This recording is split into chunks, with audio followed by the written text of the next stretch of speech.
चलो बेटा, good morning. Vipin sir is here. तो दीकरा हवे चैप्टर 1 नो संपूर्ण अभ्यास थया पछी आज आपणे शरूआत करिए चैप्टर नंबर 2 स्थित विद्युत स्थितिमान अने केपेसिटन्स। सौप्रथम आपणे जे अभ्यास करवाना छीए मात्र स्थित विद्युत स्थितिमान, केपेसिटन्स परनी माहिती आपणे पछीथी जोशुं। हमणां आपणे भणवाना छीए स्थित विद्युत स्थितिमान। समझो, आपणे अत्यार सुधी जे भण्या एनी अंदर आपणी पासे एक नवुं क्षेत्र आपणे जाणवा मळ्युं, जेनुं नाम छे विद्युत क्षेत्र। हवे आ जे क्षेत्र छे एनी आपणे सरखामणी करता हता गुरुत्वीय क्षेत्र साथे।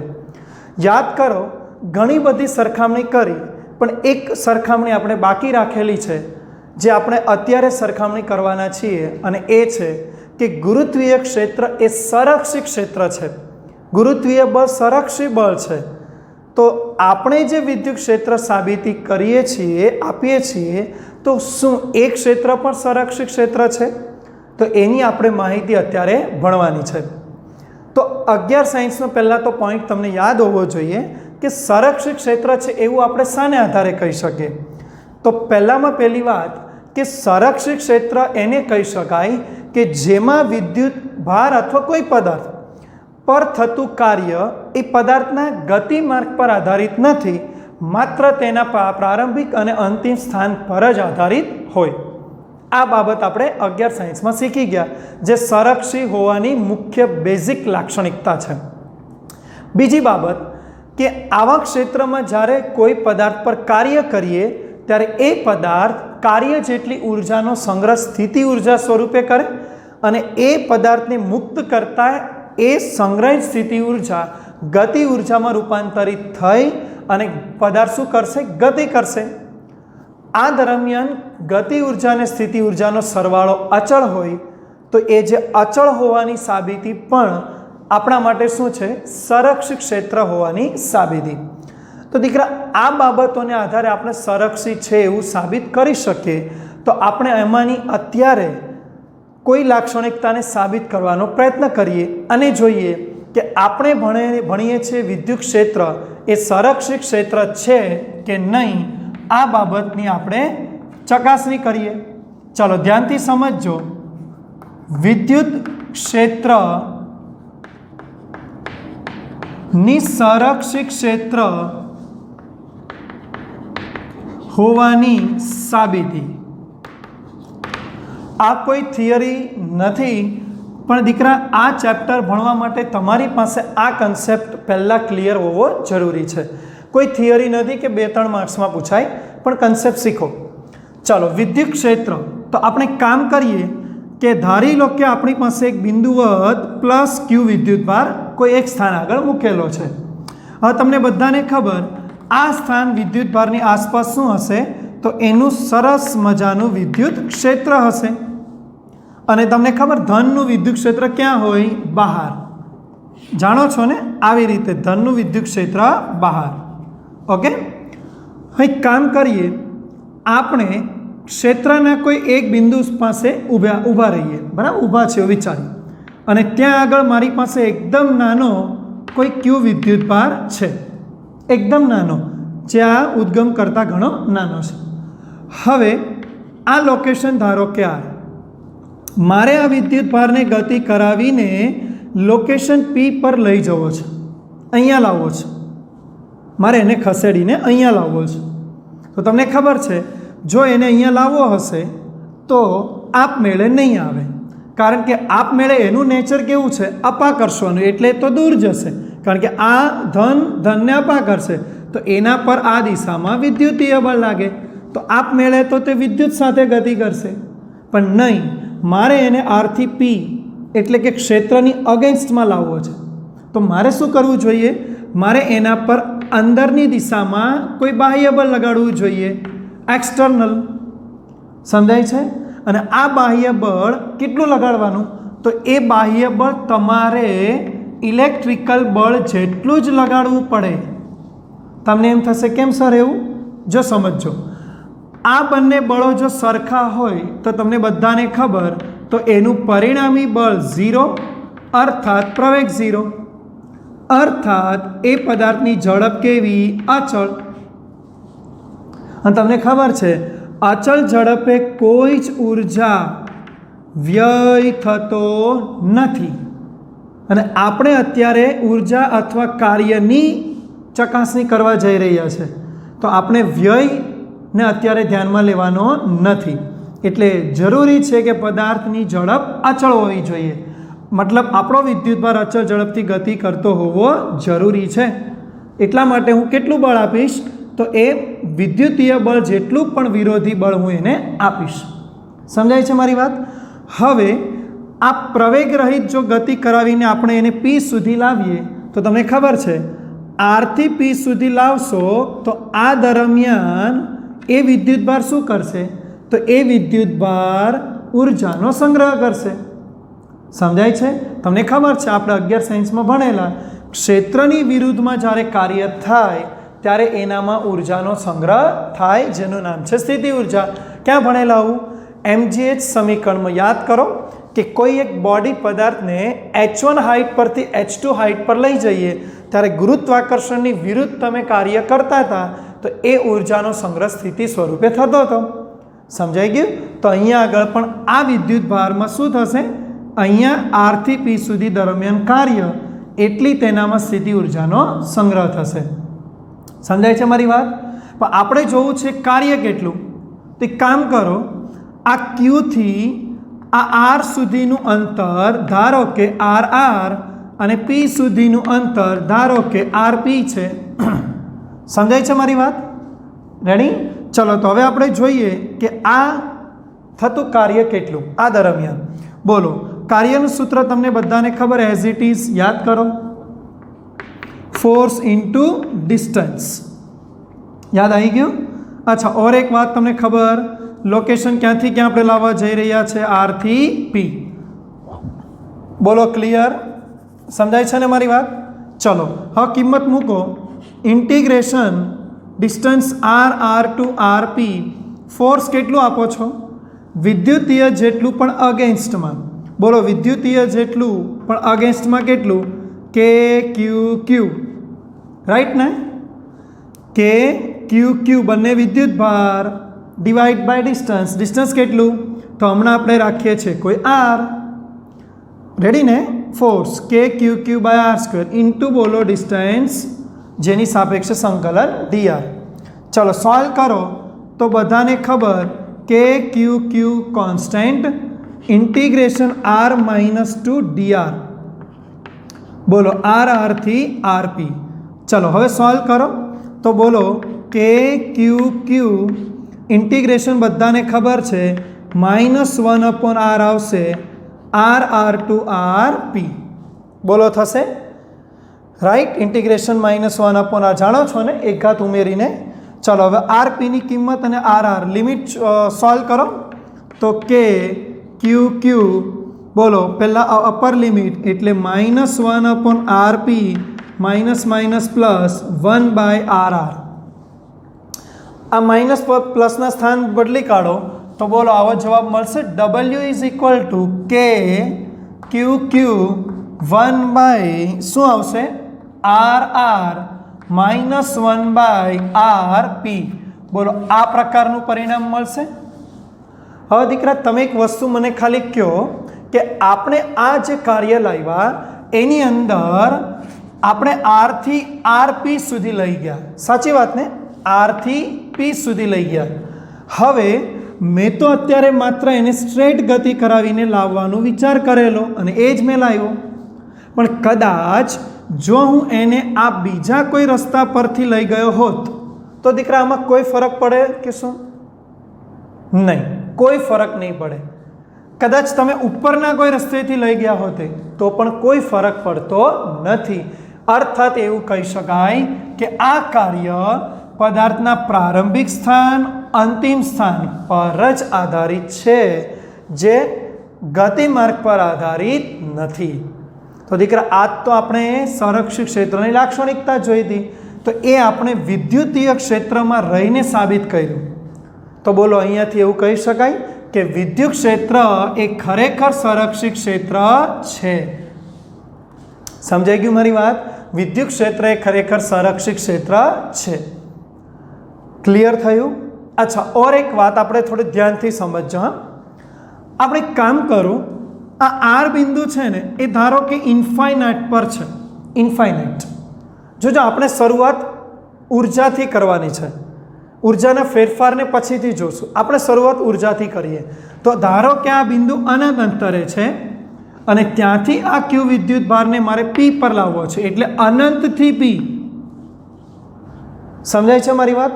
તો દીકરા, અનંતથી પી સુધી લાવવા માટે એ વિદ્યુત ભાર પર ક્ષેત્ર વિરુદ્ધ જે કાર્ય કરવું પડે, એ જે કાર્ય આપણને આ મળશે અહીંયા જેમ ગણ્યું તે રીતે, એ કાર્યને દીકરા આજેથી બધાએ બોલવાનું આ ક્યુ વિદ્યુત ભારની વિદ્યુત સ્થિતિ ઉર્જા કહેવાય। બધા યાદ રાખે ખાસ, શું કહેવાય એને? વિદ્યુત સ્થિતિ ઉર્જા। એને આપણે બધા બોલીશું વિદ્યુત સ્થિતિ ઉર્જા। કોને વિદ્યુત સ્થિતિ ઉર્જા કહેવાય? વ્યાખ્યાયિત કરીએ, બોલો। અનંત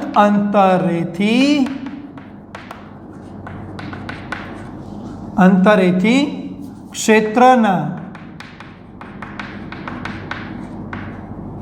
કોઈ બિંદુ સુધી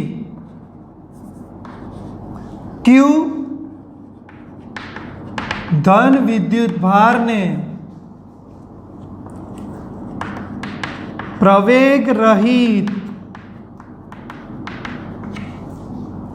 ગતિ કરાવીને લાવવા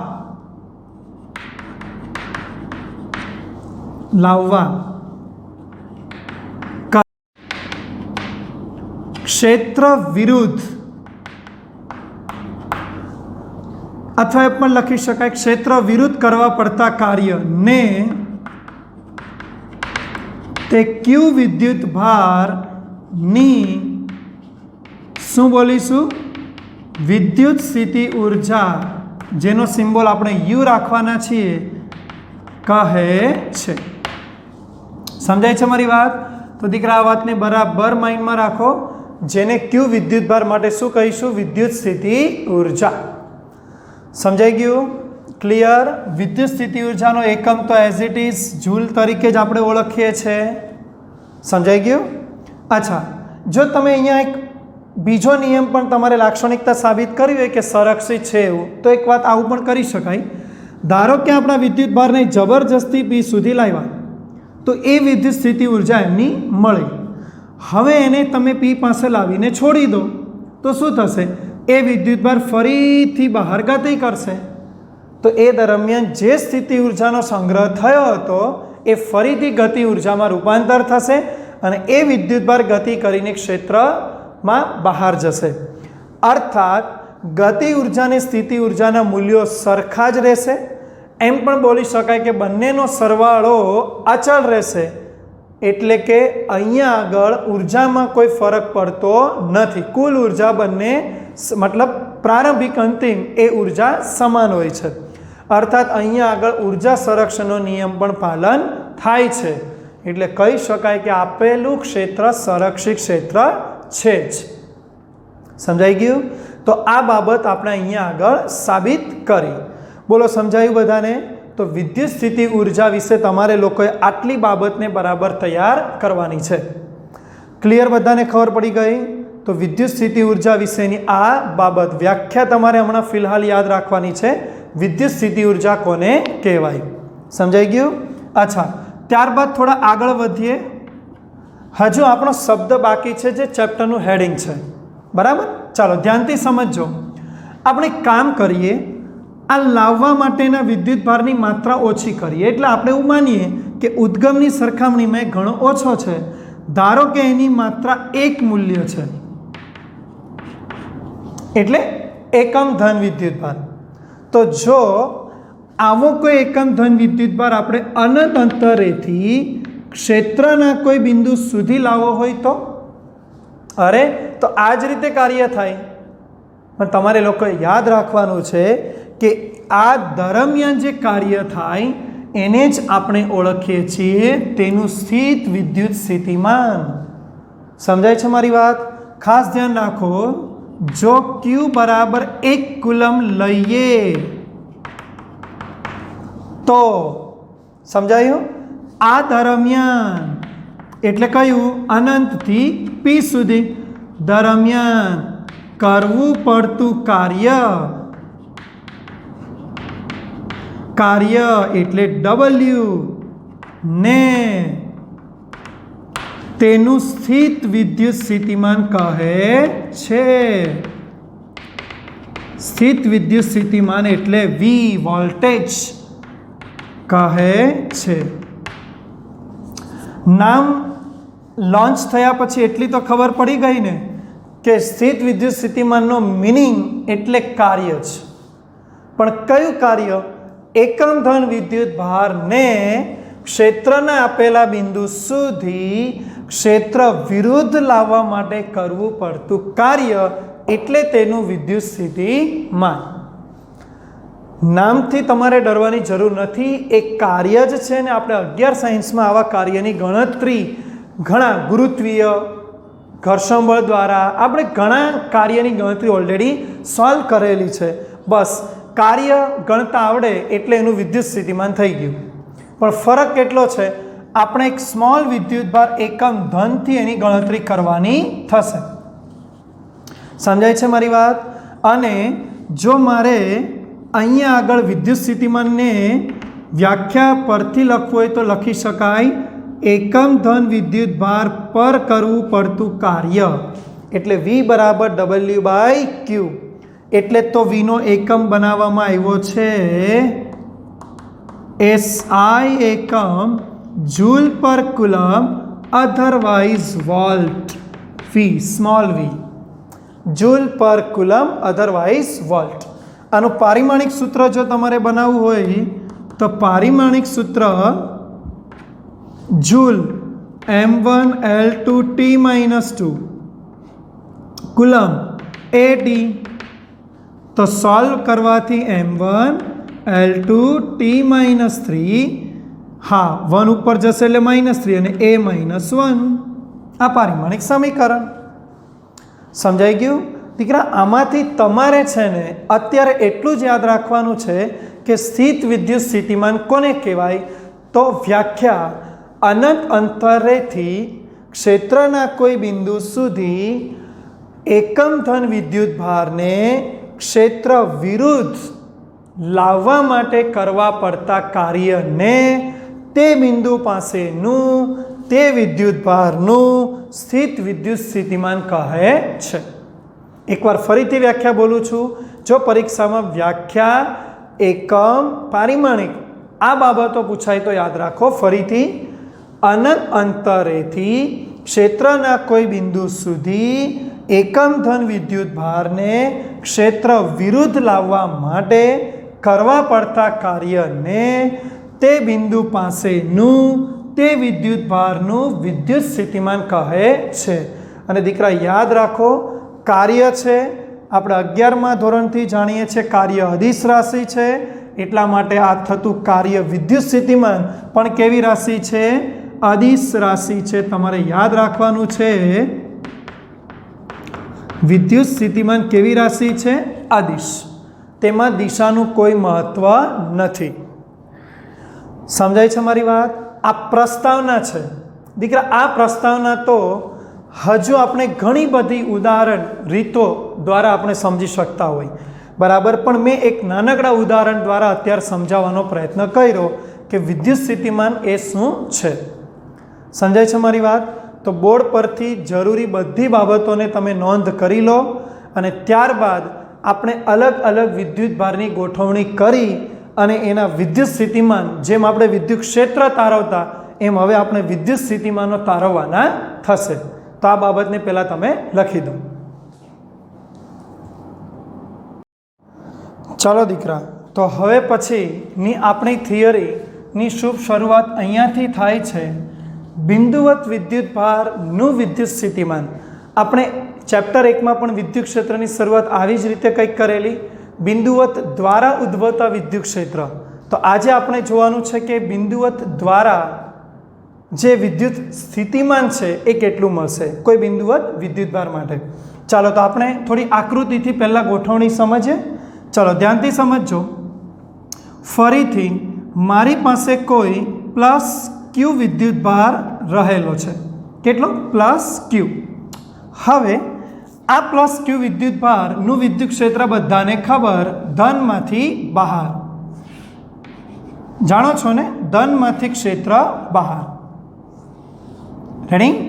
અચ્છા, હવે સમજો. હા, ધ્યાનથી સમજો.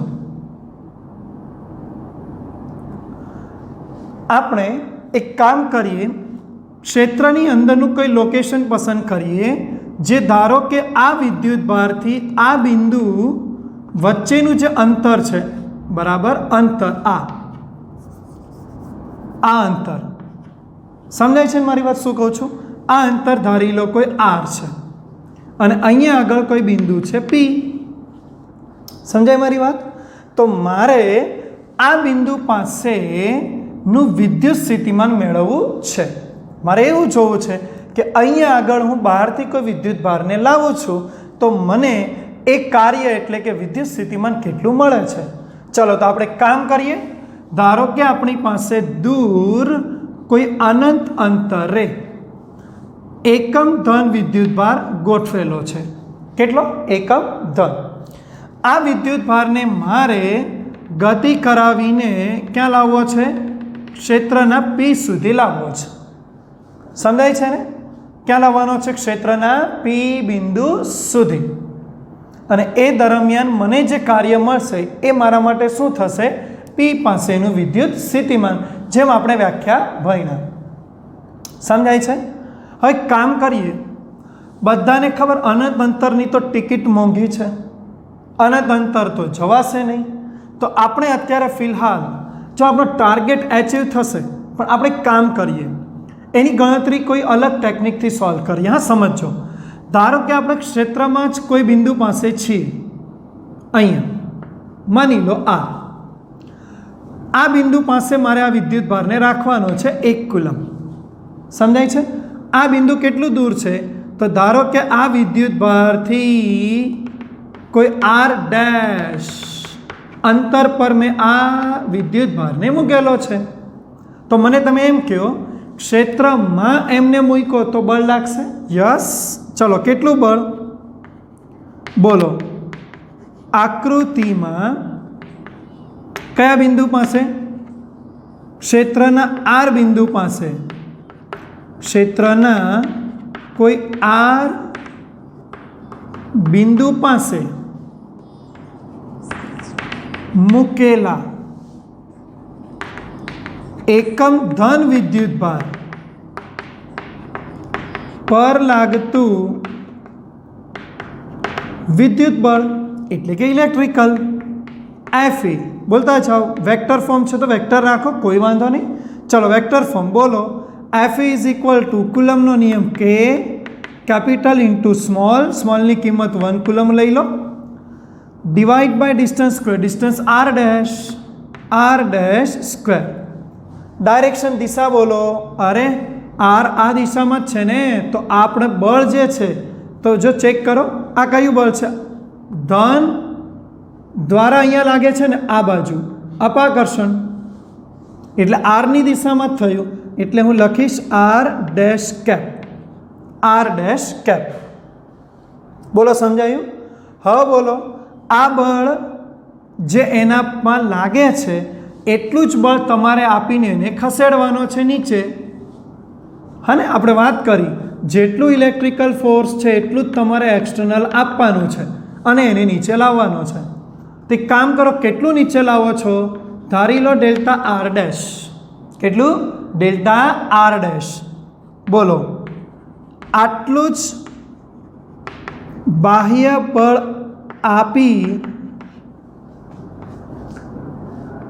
તે વિદ્યુત ભારને ધારો કે ડેલ્ટા આર ડેશ જેટલું સ્થાનાંતર કરાવવા કરવું પડતું કાર્ય. ચાલો જોઈએ. સમજાય છે ને? બોલો, આ કાર્ય કેટલું? તો એ કાર્ય મને મળશે કેટલું? Delta W. આપણે એક નાના ભાગ પૂરતું ગણીએ છીએ ને, ચલો બોલો, કાર્યનું સૂત્ર બધાને આવડે જ છે, force into displacement F into delta R. આપણે ડેલ્ટા આર જેટલું સ્થાનાંતર કરાવવાના છીએ, સમજાય છે ને? ચલો અચ્છા, અને કયું ફોર્સ છે? એક્સટર્નલ, હા, બાહ્ય બળ દ્વારા. ચલો બોલતા જાઓ. આ ઇલેક્ટ્રિકલ જેના પર લાગે છે ને આપણે બાહ્ય બળ દ્વારા થતું કાર્ય, એટલે આપણે ગણતરી જોતા જજો ધ્યાનથી. શું લખીશું? એફ એક્સટર્નલ, બોલો કે Q1 by R dash square. આટલે સુધી તો સમજાય છે ને બધાને?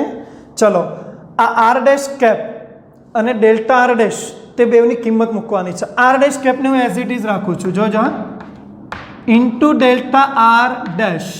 એની દિશા બોલો તો આર ડેશ કેપ કરતાં વિરોધી થશે. બોલો કેવી રીતે? અરે અરે અરે, આ આર કિંમત બહાર છે, આર કેરેટ બહાર છે ને લાવો છો નીચે, તો ડેલ્ટા આર સ્થાનાંતર નીચે અને આર કેપની દિશા ઉપર, તો વિરોધી થયા ને, એટલે આ નિશાની આવશે માઇનસ, પણ મેં માઇનસ આગળ લખ્યું છે. ચલો ઓળખો, આર કેપ એટલે આર ડેશ કેપ 1. બોલો તો બચે કોણ? શું લખાશે? Minus K Q by R dash square into delta R dash થશે. કારણ કોની કિંમત 1? R dash cap into R dash cap is equal to 1. ચલો એક કામ કરો, હવે તો મને ખબર પડી ગઈ છે કે મારે આટલું સૂક્ષ્મ સ્થાનાંતર દરમિયાન આટલું કાર્ય, તો હવે ઇન્ફાઇનાઇટથી પી સુધી કેટલું? ચાલો મળી જશે. બોલો, આમ અનંત અંતરેથી પી બિંદુ સુધી લાવવા દરમિયાન થતું કાર્ય અથવા કરવું પડતું કાર્ય, આપણે આવું જ લખીશું, કારણ કે બાહ્ય બળ દ્વારા છે. કરવું પડતું કાર્ય W લખીશું. હવે ચલો સંકલનમાં અચળ લઈ લો બહાર. સંપૂર્ણ માર્ગ સોલ્વ કરવો છે એટલે સંકલન જોઈશે. ચલો આ કિંમત ઉપર લઈ જાઓ. પહેલાં R dash -2 into DR dash થઈ જશે ને સંકલનમાં? રેડી? આ ડીઆર ડેશ છે, હા, 1 નથી. ચલો ક્લિયર છે ને? લિમિટ બોલો. ઇન્ફાઇનાઇટથી પી, આપણે ઇન્ફાઇનાઇટથી પી સુધી જવાનું. ચલો સોલ્વ કરો તો -KQ, ધ્યાનથી જોજો, સંકલન શું થશે? આર ડેશ -1 નીચે -1, લિમિટ ઇન્ફાઇનાઇટથી. હવે હું લખીશ આર, કારણ કે મારે પી બિંદુ સુધી લાવવાનું છે, પણ પી કેન્દ્રથી કેટલું? વિદ્યુત ભારથી આર, એટલે આર. ચલો સોલ્વ કરો તો આ માઇનસ ગાયબ થશે, તો KQ આ નીચે ઉતારો એટલે 1/r ડેશ. ક્લિયર? ઇન્ફાઇનાઇટથી આર. ચલો લિમિટ મૂકો. પહેલાં આર મુકાશે, KQ 1/r -1/∞. ઓળખો છો ને? 1/∞ એટલે 0.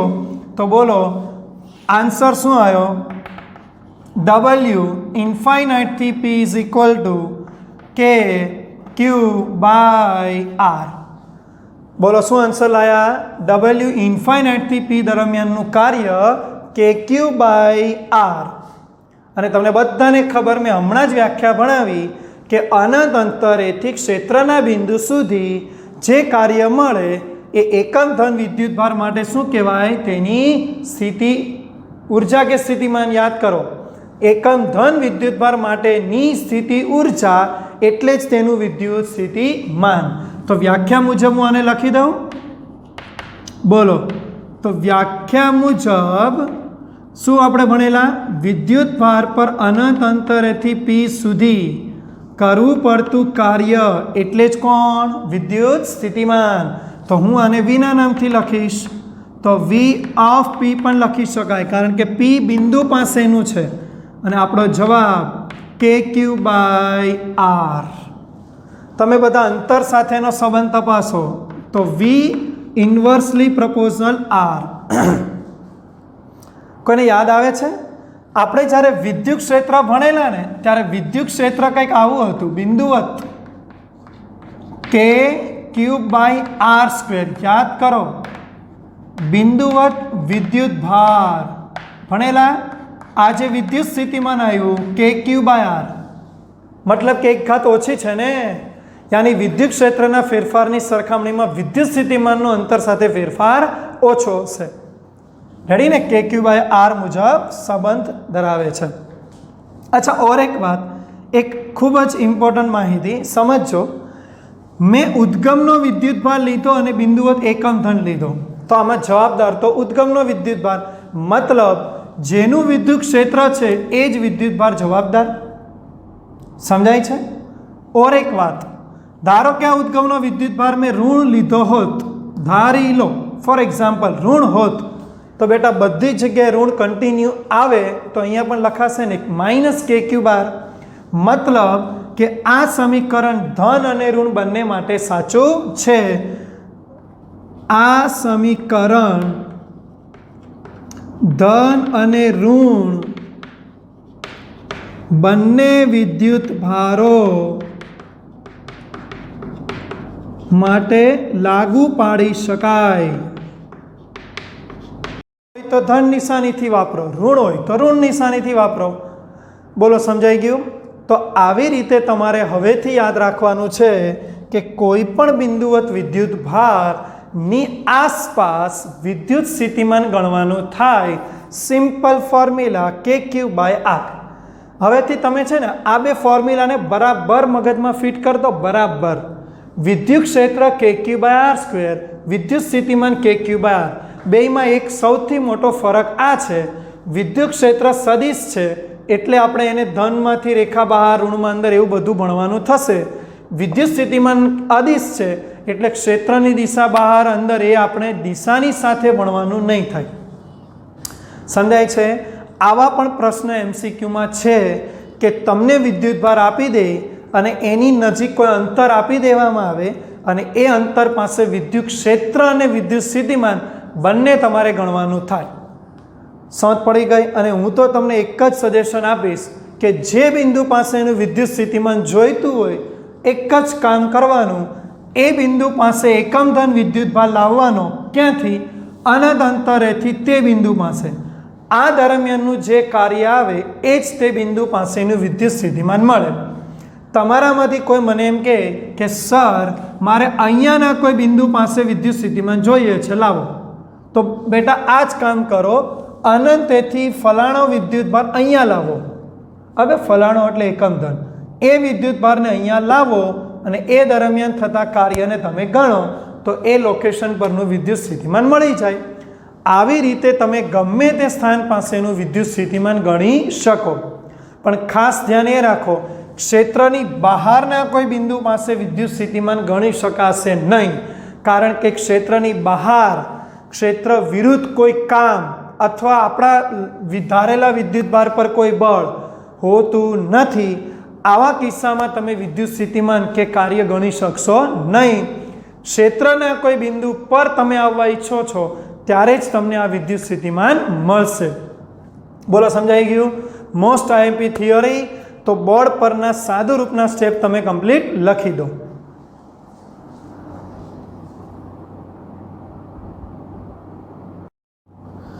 ચાલો દીકરા, તો હવે બિંદુવત વિદ્યુત ભારને કારણે ઉદ્ભવતું વિદ્યુત સ્થિતિમાન, વિદ્યુત ભાર બિંદુવત એટલે એક. હવે આપણે બે વિજાતીય વિદ્યુત ભારોને ધ્યાનમાં લઈ એટલે કે ડાયપોલ, અને એની આસપાસ કોઈ બિંદુ પાસેનું વિદ્યુત સ્થિતિમાન લાવવાનું છે. ચલો ધ્યાનથી સમજજો. મોસ્ટ આઈએમપી થિયરી છે, બરાબર? આપણે આની સાબિતી સરળ રીતે જ આપશું. ચલો સમજો. સૌથી પહેલાં ધારી લો કે મારી પાસે કોઈ એક અક્ષ પર હું એક ડાયપોલનું સ્થાન નિશ્ચિત કરી દઉં. આ અક્ષ પર ધારી લો કે આ લોકેશન, બરાબર, વાય અક્ષ પર અહીંયા આગળ ડાયપોલનો પ્લસ ક્યુ, અહીંયા આગળ માઇનસ ક્યુ. આ ડાયપોલની વિષુવરેખા જાણો છો ને, આપણે બધું ભણેલા છે, બરાબર? લંબ અક્ષ એટલે વિષુવરેખા. આ વખતે છે ને આપણે એક સરળ રસ્તો અપનાવીશું. આપણે એવું લોકેશન પસંદ કરીએ કે ન તો અક્ષ પર ન તો એની લંબ અક્ષ પર, એટલે કે કોઈ થીટા એંગલ પર આ બિંદુ છે. તો ધારો કે એ લોકેશન અહીંયા આગળ છે પી. કેટલું દૂર? આ કેટલું દૂર? મારી વાત સમજાય છે? તો ધારો કે આ કેન્દ્રથી કોઈ આર અંતરે છે. કેટલા દીકરા? કેન્દ્રથી આર અંતરે. સમજાય છે? બીજું, આ જે અત્યારે બિંદુ છે એ આપણી આ ડાયપોલની અક્ષ સાથે જો ખૂણો બનાવે છે, તો એ ખૂણો કેટલો? આ થશે. ધારી લો કે થીટા. એટલે આપણે એવું લોકેશન લીધું છે કે ડાયપોલની અક્ષ સાથે થીટા ખૂણે બનાવે, થીટા ખૂણો બને એ રીતે તે આવેલું છે આર અંતર પર. સમજાય છે? બીજું, તમને લોકોને ખબર દીકરા, આ આપણા માટે શું છે? આ તો એ ડાયપોલના બે વિદ્યુત ભારો વચ્ચેનું અંતર છે. બોલો છે? અને બધાને ખબર છે અંતર કેટલું? 2a. બોલો ક્લિયર? ડાયપોલના બે વિદ્યુત ભારો વચ્ચેનું અંતર. હવે બોલો, મારે ધન અને ઋણ બંનેની મદદથી આ લોકેશન પર વિદ્યુત સ્થિતિમાન લાવવું છે. તો બેટા બધાને ખબર કન્સેપ્ટ શું કામ કરે કે તો બહારથી કોઈ એકમ ધન વિદ્યુત ભારને અહીંયા મૂકવો પડે, અને જ્યાં મૂકો છો ત્યાં આ બંને વિદ્યુત ભારનું ક્ષેત્ર ત્યાં હશે, અને એવા ક્ષેત્રમાં તમે એને લાવો છો તો આ દરમિયાન કરવું પડતું ક્ષેત્ર વિરુદ્ધનું જે કાર્ય છે એ જ આ બિંદુ પાસેનું વિદ્યુત સ્થિતિમાન મને આપશે. સમજાય છે મારી વાત? તો હું એક કામ કરું, મારી પાસે એક એક બિંદુ વતનું તો મને હવે સમીકરણ ખબર છે, એટલે મારે અનંતથી લાવવાની પ્રોસેસ કરવાની જરૂર નથી. તો ધન દ્વારા અહીંયાનું વિદ્યુત સ્થિતિમાન આપણે પહેલાં ગણી કાઢીએ. ચાલો તો એક કામ કરો, ધન વિદ્યુત ભારથી આ બિંદુ સુધીનું અંતર ધારી લો આર પ્લસ. સમજાય છે ને? ચલો બોલો. તો પહેલું કામ શું કરીએ? આકૃતિમાં કેવા વિજાતીય ને બે વિજાતીય સમાન એવું પણ લખી દઈએ. બે સમાન મૂલ્યના અને વિજાતીય વિદ્યુત ભારો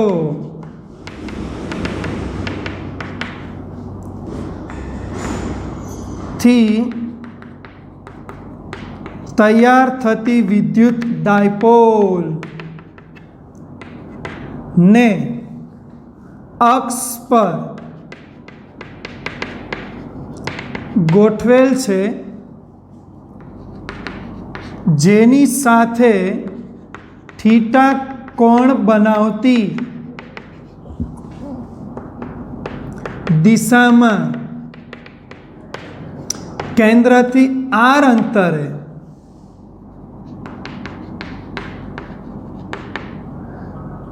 અંતરે આવેલા બિંદુ પી પાસે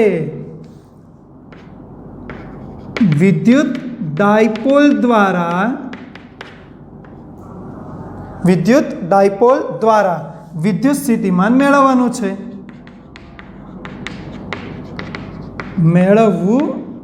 છે. સમજાય છે મારી વાત? ચલો તો આપણે પહેલા ધનથી ગણીએ. બોલો, આ પ્લસ ક્યુ વિદ્યુત ભાર થી આર પ્લસ અંતરે પી પાસેનું વિદ્યુત સ્થિતિમાન. ચલો પહેલા આપણે આ ગણીશું. હા ને? બોલો, વિદ્યુત સ્થિતિમાનને લખીશું વી પ્લસ, કારણ કે ધન દ્વારા. બોલો, વિદ્યુત સ્થિતિમાન K plus Q by R plus. આપણે ધન માટે પ્લસ ક્યુ લીધો છે by distance R plus. Ready? ચાલો, તથા માઇનસ ક્યુ વિદ્યુત ભાર થી, ચલો ઋણ દીકરા, ઋણ વિદ્યુત ભારથી આ અંતર થશે ને? સમજાય છે ને મારી વાત? ઋણ વિદ્યુત ભારથી, ચલો તો આ બિંદુ અંતર આપણે લઈ લઈએ આર માઇનસ. તો બોલો, આ આર માઇનસ અંતરે વિદ્યુત સ્થિતિમાન, આર માઇનસ અંતરે પી પાસે નું વિદ્યુત સ્થિતિમાન V માઇનસ બોલો માઇનસ KQ/R માઇનસ.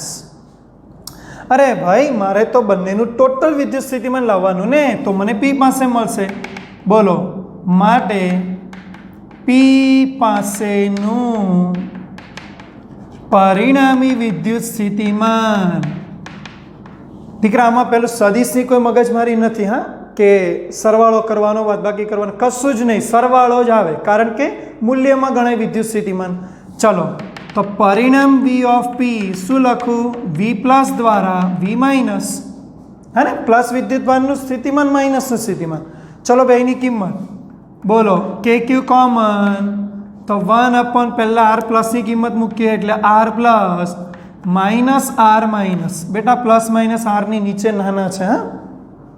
બોલો થશે? લસા લઈ લો. અરે ભાઈ સાહેબ લસા લઈ લો. બોલો તો લસા લઈને શું આવશે? KQ R માઇનસ અહીંયા માઇનસ R પ્લસ સામે divide by R minus into R plus multiply થાય ને. ચલો કિંમત મૂકો. બોલો અરે આપણી પાસે તો અંશ છેદમાં કોઈ કિંમત ખબર નથી, તો હમણાં સમીકરણ 1 આપીને છોડી દો અહીંથી. સમીકરણ 1 આપીને એને મૂકી દો. ઓહો તો હવે એને ગણવાનું ને. ચાલ આપણે ગણીએ. બોલો બધા આકૃતિને નિહાળો મસ્ત રીતે. ચાલો આકૃતિને નિહાળો, જુઓ જુઓ જુઓ. તમને બધાને ખબર છે R માઇનસ મોટું છે R પ્લસની સરખામણીમાં, પણ જો હું એક સરસનો લંબદ્વિભાજક દોરું તો લંબદ્વિભાજકને ધ્યાનમાં લઈએ તો ખબર પડે. ધારો કે અહીંયા M બિંદુ, બોલો આ નામ આપી દઈએ A, આ નામ આપી દઈએ B, બરાબર ને. ચલ બોલ બકા, આ જે આપણે એમ લંબ દોર્યો, એમ જો આ PB ને લંબ દોર્યો, તો આ લંબ દોરીએ તો M પાસેથી P પાસેનું અંતર R પ્લસ જેટલું જ થઈ જાય ને. અહીંથી આ અંતર અને અહીંથી આ અંતર બોલો કેવા થઈ જાય? સેમ થઈ જાય. તો સેમ થઈ જાય તો આપણે બોલો આને R પ્લસ બોલ દો અને આખું જે છે R માઇનસ છે, તો બેની બાદબાકી કરો તો આટલું વધારાનું થાય. ખબર આ કેટલું? R minus minus R plus. ઓ તેરી, આ તો આપણા અંશમાં છે, મતલબ કે આટલું વધારાનું માપ મારે કાઢવાનું તો મને અંશ મળી જાય. દીકરા એક કામ કરો, જો આ લંબ દ્વિભાજક એટલે આ પણ લંબ જ થાય. બોલો આ થીટા, આ 90, તો આ કેટલો? આ થશે 90 માઇનસ થીટા. આટલું ગણિત તો ફાવે ને. ચલો આ ત્રિકોણ સોલ્વ કરો. BAM બોલો આકૃતિમાં ત્રિકોણ BAM જોતા જાય BAM માં જોતા જાય. આ ખૂણો એની સામેની મારે જોઈએ તો સાઇન વિધેય વાપરો. શું ભાઈ? સાઇન વિધેય વાપરો. ચલો બોલો તો સાઇન 90 માઇનસ થીટા સામેની બાજુ જે તમારે જોઈએ R minus minus R plus છેદમાં કર્ણ. સાઇન છે એટલે કર્ણ બોલ આ ત્રિકોણમાં સૌથી મોટો એટલે આ દેખાય એટલે 2A. બોલો અંશને કરતા બનાવ રે, તો R minus minus R plus 90 એ સાઇનનું કોસ અને 2A આપી દો તો 2A cos થીટા. રે ભાઈ અંશની કિંમત તૈયાર. હજુ છેદ તૈયાર કરીએ. જોતા જાય બેટા, છેદમાં મલ્ટીપ્લાય છે. તમે લોકો બધા ધ્યાનથી જુઓ તો તમને એટલું તો ખબર છે ને કે આ જે R બિંદુ છે એ આપણે ડાયપોલના આ અંતર કરતાં વધારે લીધું છે. શું છે? ડાયપોલના વિદ્યુત ભારો વચ્ચેના અંતર કરતાં P બિંદુ વધારે દૂર છે. તો દીકરા આવા કેસમાં શું બનશે? જોજો હા, 2A કરતાં R વધારે હોવાથી આવા કેસમાં એવું બનશે કે આ અંતર લગભગ આર માઇનસ, બોલો આ બધા સરખા બનશે? સમજાય છે? તો આ ત્રણેયને જો હું સરખા લઉં તો લગભગ હું આવું લખીશ, R plus near equal R minus near equal R. ઘણાને એમ થશે સર તો ઉપર એવું નહીં કરાય તો આર માઇનસ આર પ્લસ ઉડી નહીં જાય, નજીકના સરખા લઈએ. અરે ભાઈ સાહેબ, ત્યારે આપણે આ બંને વચ્ચેનો ફેરફાર તફાવત કાઢતા હતા. અહીંયા તમને ખબર છે વાસ્તવમાં બે વચ્ચે થોડો માઇક્રોસ્કોપિક સૂક્ષ્મ તફાવત છે. એ તફાવત કાઢતી વખતે આપણે એને રહેવા દીધું, પણ હવે તો આપણે એની કમ્પેરમાં આ અંતર પર તમે વિચારો છો ત્યારે આ ત્રણેય લગભગ કેવા થઈ જાય? સમાન. તો આવા કિસ્સામાં તમે છેદમાં મલ્ટીપ્લાયને આર નામ આપી દો, એટલે બંનેને આર તરીકે લઈ લો. બોલો, તો સમીકરણ 1 નું સ્વરૂપ જ બદલાઈ જાય. સમીકરણ 1 લેતા જુઓ, વી ઓફ પી શું થશે? કે ક્યુ અંશ કાઢીને નીચેનું સ્ટેપ 2a cos થીટા, નીચે આર એટલે આર સ્ક્વેર. ઓળખાણ પડી? Q2a એટલે ડાયપોલ મોમેન્ટ. બોલો, તો K P cos theta by R square, કોની કિંમત? Q2a બરાબર પી. બોલો જવાબ શું આવ્યો? K P cos theta by R square. ડાયપોલનું વિદ્યુત સ્થિતિમાન K P cos theta by R square. દીકરા સંબંધ જુઓ તો અંતર સાથે કેવો સંબંધ? ઓહો, અંતર સાથે વર્ગના વ્યસ્ત. કોઈને યાદ આવે છે? ડાયપોલમાં એ એટલે એની વચ્ચેનું અંતર. એની સરખામણીમાં જ્યારે અંતર આર વધારે ત્યારે વિદ્યુત ક્ષેત્રનો સંબંધ હતો ઘનના વ્યસ્ત. જ્યારે વિદ્યુત સ્થિતિમાનનો સંબંધ છે વર્ગના વ્યસ્ત, યાની 1 ઘાત ઓછી. બિંદુવતમાં પણ આવી જ હાલત હતી. વિદ્યુત ક્ષેત્રમાં સ્ક્વેર બિંદુવતમાં, પણ વિદ્યુત સ્થિતિમાનમાં સિમ્પલ આર. અહીંયા પણ 1 ઘાત ઓછી. તો સંબંધ છે વી બરાબર KP cos theta by R square. દીકરા આ સમીકરણમાં તમને જ્યાં થીટા દેખાય છે વાસ્તવમાં કોણ છે? તો આકૃતિમાં જુઓ, બતાવીએ થીટા કોણ છે. તમને ખબર? માઇનસથી પ્લસ આ બાજુ કોણ હોય? ડાયપોલ મોમેન્ટ હોય. યાદ કરો દિશા, માઇનસથી પ્લસ ડાયપોલ મોમેન્ટ. બેટા આ બાજુ કોણ હોય? આ બાજુ આર વેક્ટર હોય. અંતર સ્થાન બતાવવા માટે સ્થાન સદિશને વેક્ટર લઈ શકાય, તો આર હો. બોલો, પી વેક્ટર આર વેક્ટર, તો થીટા શું છે? પી અને આર વચ્ચેનો ખૂણો. યાદ રાખો, વેક્ટર પી અને આર વચ્ચેનો ખૂણો છે. ભાઈ સાહેબ, ખૂણો છે. સમજાઈ ગયું? આ ખૂણો જે આવે છે ને, યાદ રાખો, વિદ્યુત સ્થિતિમાનનો એક આધાર કહેવાય આ થીટા. જો થીટા બદલે તો વિદ્યુત સ્થિતિમાન બદલે. ચાલ તપાસીએ. ધારો કે હું અક્ષ ઉપર અહીંયા ઊભો છું, આ પહેલું બિંદુ.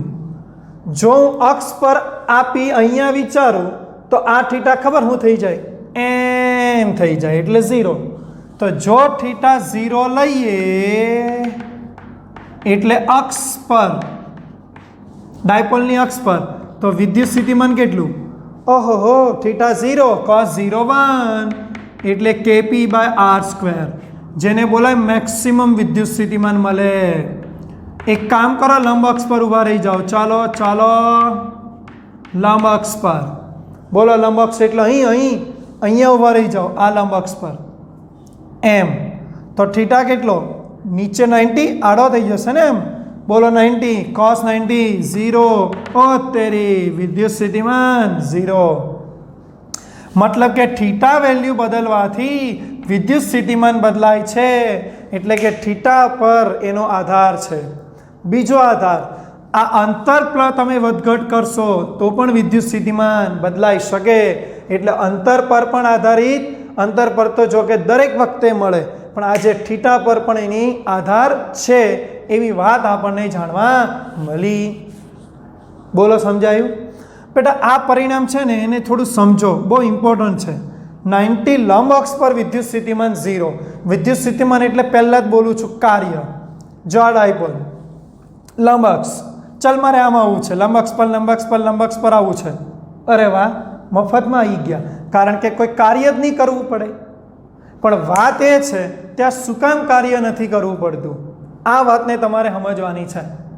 સમજો, માની લો કે આપણે અહીંયા લોકેશન પર ઊભા હોય, આપણે અંદર આવવાનું વિચારીએ છીએ, તો ધન અને ઋણથી અંતરો સરખા. તો થશે શું કે ધનના ક્ષેત્રમાં તમે આવો છો, ઋણના ક્ષેત્રમાં પણ તમે આવો છો. તો થશે એવું કે ધનના ક્ષેત્રમાં આવો છો એટલે થતું ક્ષેત્ર વિરુદ્ધ જે કાર્ય મળશે, પછી ઋણના ક્ષેત્રમાં પણ તમે આવો છો તો એનું પણ ક્ષેત્ર વિરુદ્ધ જે કાર્ય મળશે, બધું ભેગું કરશો તો પરિણામ કાર્ય 0 થઈ જશે. સમજાય મારી વાત? અર્થાત તમારે આ લંબ રૂપે કોઈ કાર્ય થતું નથી, એટલે લંબ રૂપે કોઈ વિદ્યુત ભારને અંદર લાવવો સરળ પડે. સમજાઈ ગયું? લાવવો સરળ પડે, પણ આપણે આવું નથી કરવાના. આપણે હર હંમેશા એને ક્ષેત્રની વિરુદ્ધ આપણને કોઈ કાર્ય મળે, કારણ કે આપણે બધા ઉર્જા માટે આ બધી મહેનત કરીએ છીએ. અને તમને બધાને ખબર, જો કાર્ય થશે તો જ ઉર્જા મળશે, અને તો જ આપણા પરિણામો અને આપણો ફ્યુચર પ્લાન વિદ્યુત પ્રવાહને બનાવવાનો એ પ્લાન સક્સેસ થશે. બોલો સમજાઈ ગયું? એક વખત ખાસ અહીંયા શીખી લો, આ અંશ અને છેદમાં શું કર્યું ને એ બહુ સમજવા જેવું છે. અંશમાં r minus minus r plus, અલા એ શું છે?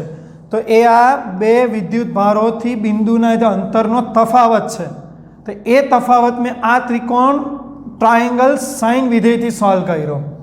બીજું તમે સમજો, છેદ શું કર્યું?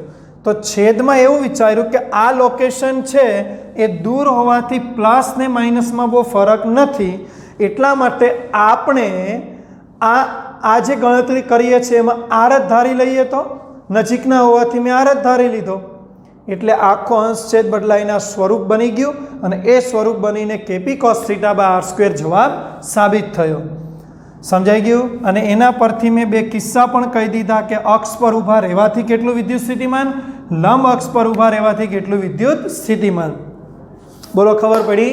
તો તમારે આ રીતે વિદ્યુત સ્થિતિમાન ડાયપોલ દ્વારા મેળવી શકાય એની સાબિતી આપી શકાય. ઓકે, તો બોર્ડ પરની જરૂરી બાબત લખી દેજો.